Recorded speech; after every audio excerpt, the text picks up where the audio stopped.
Hello, everyone, and welcome to Alternative Talks with CJRU 1280 AM Radio. I am your host, Selecta Sarah, and I am so excited to be behind the mic and talk to you guys.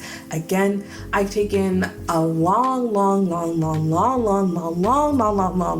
hiatus, and I'm ready to come back and create content. It's been so long, and I'm so excited to join the YouTube family and really spread my wings here. I hope you guys come along for the ride. But enough of this chit chat. Let's jump right into this week's episode.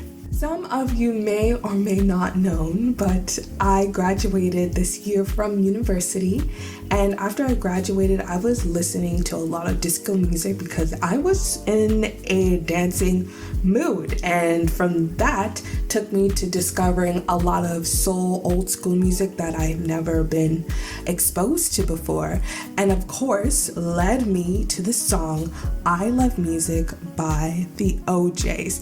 And when I mean I ran this song up, it gave me so much energy, and I love the message behind it. The OJs are from Ohio and now consist of 3 band members: Eddie Levert, Eric Nolan Grant, and Walter Williams Sr. Their most popular songs are Love Train and The Backstabbers, released in 1972. They made many different hits that resulted in them getting 10 gold albums, 9 platinum albums, and 10 number 1 hits. As a result of their success, the OJs were inducted into the Rock and Roll Hall of Fame, which is no surprise because Black people created rock and roll. They were also one of the first Black groups to tour America in the 60s and 70s. And in that tour, their music carried a message. Even though we are separated and we have our differences, we are connected through music. There's a lyric in I Love Music by the OJs that really grit me. It goes, "Music is a healing force of the world. It's understood by every man, woman, boy, and girl." We see this repeatedly happen in music time and time again. We can all relate to a sad song and the emotions that we feel because music moves us. It creates a response based on how we interpret what we're hearing. And a lot of what we're hearing makes us feel the same. And these things that music specifically uses to invoke emotion are universal, can be categorized and repeated, and in some way moves and operates similar to language. And because there are so much universal conventions of music that invoke similar responses, it doesn't function not only like a language, but a universal language that we can all understand. So what is a universal language? Well, it's a set of sounds with grammar rules spoken by a large population, but it's not bound to countries. We actually have a really popular example of a universal language, and it's the one that's speaking right now, English. A lot of what's popular and popping on social media is in English. Any of the current hot trends are explained in English, Hollywood English. Plus, if you want to be a part of the global market and in business, then you have to speak English so you can communicate and get those deals. Plus, English is an official language in 57 different countries, the leading amount due to globalization, aka it's spread across the entire globe, where a lot of countries now where they don't have a large amount of English speakers, they make it mandatory for you to learn because they see the growth of the country directly related to English because of its universality. However, the English language wishes it could be a universal language because it is bound to a certain demographic in a certain place, aka North America, a group of people that is commonly associated with speaking English. Also, the UK. So you can't say that it's not bound to a certain country. English is not taught at the same proficiency everywhere due to lack of resources, underfunding, not enough teachers, all of that horrible stuff. So we can't say that English is taught everywhere the same. So as again, not a universal language. So news just in, there actually is a universal language, but it is not as popular as English. It is called Esperanto, an international auxiliary language created by Zamarov 116 years ago. This auxiliary language is consisted of Germanic influences, primarily Hungarian, French, and German. Auxiliaries means to give supplementary information. How Esperanto works is by having a large group of root words. For example, it includes play, grow, run. These words, to change its meaning, we add different things at the beginning and the ends of words. They're called prefixes and suffixes. Hello everyone, this is Editing Sarah, and I recognize that I used my example uncomfortable incorrectly, and I wanted to make sure that I used it correctly. So with the word uncomfortable, the root word is comfort, and if you were to add the suffix able, it changes it to an adjective that comments on an object's ability to feel good. Now, if you were to put the un, the prefix, it changes it to describing something that doesn't feel good. So as I said before, Esperanto is not a popular language, unfortunately. We're going to have to go back to our main contender, which is music for universal language. And to see if the world agrees with me, I went out into the streets of downtown Brampton. Enjoy!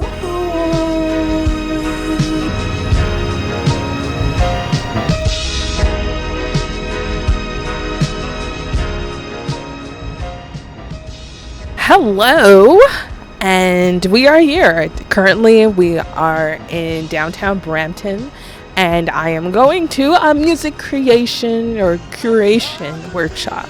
I am super excited to ask people if music is a universal language. This is my first time taking out the Vox Pop,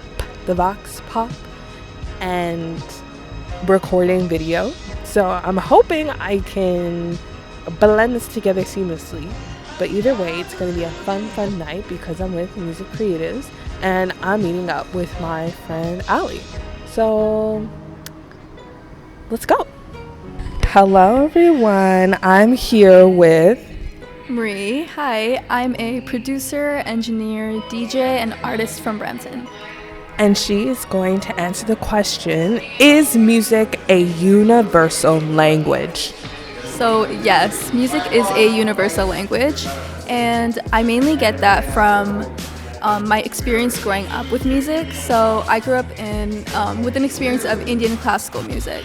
So with that strong background, going into high school, middle school, and just experiencing music, R&B, jazz, and all the different genres has allowed me to understand that it is a universal language. It goes beyond all the technical stuff that really music is beyond any specific country or genre. And I am here with Sandeep, and I sing for a Toronto-based rock band called The Spiral Theory. And they are going to answer the question if music is a universal language. Music is definitely a universal language because of the underlying nature of it, just the whole, the feel and the whole thing associated with it is universal. So yes, definitely. And what parts of music really speak to its universality? So when it comes down, other than the words in itself, right, the lyrics, but just the whole music, the nature of it, the composition, the reason behind the music, and the whole 9 yards of the music that we compose. It's interesting how someone composes in a different geography, but someone else in a different place can associate it with it. So I think it's amazing by how the nature of it. Yeah. Thank you. Part of this video. Thank you to CJRU 1280 AM Radio and the NIA Arts Center for providing me with the tools to go out and have these interviews. I was a part of their workshop where they took budding podcasters and radio hosts and gave us the tools to create our own series. For the next part of this video, I will be talking about the book by Kathleen Higgins, The Music Between Us. Is music a universal language? I will use the points that she said to compare music and language and see how they are similar. There are common universals seen in all genres of music around the world. And as a result, we all have a universal response, easily distinguished between non-music and music, just as we can distinguish between language and what's not a language. Music is also used as a representation of culture, as it is influenced by socio-cultural ideas. For example, in Western folk music, there is a dominant leader with a passive audience, and that is representative of our Western ideals of hierarchy and creating status for oneself. While in comparison, the Pygmy Bushmen of Africa have vocal relaxation, which is a representation of their openness and non-repressiveness of emotions within their male culture. We see this in language too. We have gendered language. An example is when we create words like actress, emperor versus empress to distinguish women against men, while in fact we can use the root word to describe both genders. We show that there is a difference when it comes to doing the same job, showing that there's a difference in production or capability. As said earlier, we all have a universal reaction of movement when we listen to music. That is a synesthetic reaction that happens when we hear music and it is interpreted through our body. Thus, cross-modal communication between two different mediums. One medium is through the ears and it travels to our body, and there's a second medium. I will insert examples of what that looks like now. A similar process happens when we hear language.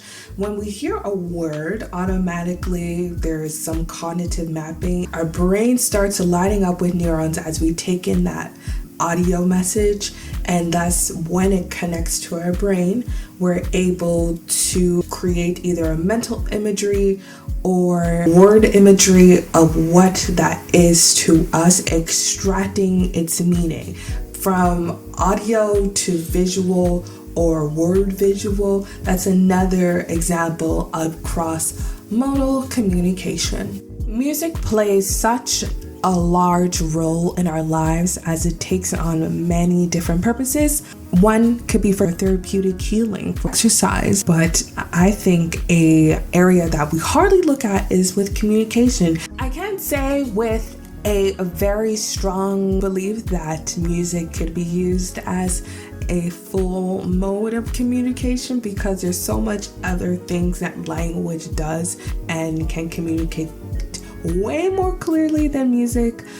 But the automatic feeling that we get from music as human beings on earth, we just interact with and start to form similar opinions about things, is just absolutely fascinating. If you were to hear a negative word in a different language, would you automatically know it was a negative word? We are looking for different cues, and a lot of that is with an intonation and the melody. Music is the melody of our language. If you take away the words, you're still able to grab meaning. Something so old, ancient, and innate brings me no surprise could be the healing force for all the world and understand by every man, woman, boy, and girl. And a clear reason why I love music. We all love music. Thank you everyone for rocking with me on CJRU 1280 AM. I've been your host, Selecta Sarah, and it was so much fun to record and get this podcast / YouTube video out. This is the second time that I'm recording it. It definitely was a learning curve in the beginning, but I think we can only improve from here. Am I right? Thank you everyone. Please don't forget to like, comment, and subscribe. And if you're listening to this on Apple Podcasts, leave a comment of what you think about what I said. Do you think music is a universal language? What is your example? Do you know about Esperanto? Put it all in the comments. I'm so excited to hear from you guys. And bye.